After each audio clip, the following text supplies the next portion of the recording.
Telangana సర్కార్పై BRS Jung siren మోగించేందుకు సిద్ధమైంది. రైతుల పక్షాన పోరాడేందుకు రెడీ అవుతుంది. రైతు భరోసా 15,000 చెల్లించాలని డిమాండ్ చేస్తూ గులాబీ పార్టీ నేతలు రైతు ధర్నాలను నిర్వహించనున్నారు. ఈ నెల 17న రంగారెడ్డి జిల్లా చేవెళ్లలో, ఈ నెల 21న నల్గొండలో ధర్నాలు నిర్వహించనుంది. ఎన్నికలు ఇచ్చిన హామీ మేరకు రైతులకు పెట్టుబడి సాయం ప్రకటించాలని డిమాండ్ చేశారు. తాజాగా 12,000 ఇస్తామని ప్రకటించడం రైతులను మోసం చేయడమేనంటున్నారు.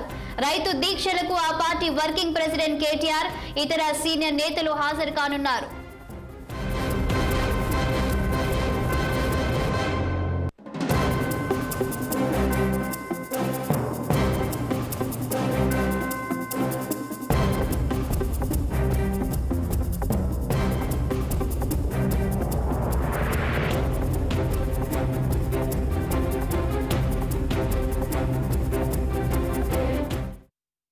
తెలంగాణ సర్కార్పై బీఆర్ఎస్ జంగ్ సైరన్ మోగించేందుకు సిద్ధమైంది. రైతుల పక్షాన పోరాడేందుకు రెడీ అవుతుంది. రైతు భరోసా 15,000 చెల్లించాలని డిమాండ్ చేస్తూ గులాబీ పార్టీ నేతలు రైతు ధర్నాలను నిర్వహించనున్నారు. ఈ నెల 17న రంగారెడ్డి జిల్లా చేవెళ్లలో, ఈ నెల 21న నల్గొండలో ధర్నాలు నిర్వహించనుంది. ఎన్నికల్లో ఇచ్చిన హామీ మేరకు రైతులకు పెట్టుబడి సాయం ప్రకటించాలని డిమాండ్ చేశారు.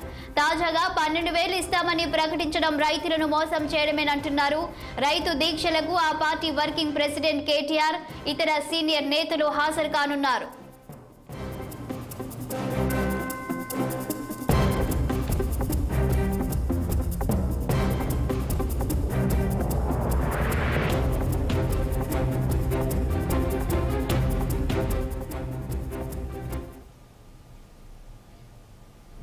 BRS working president KTR ED విచారణ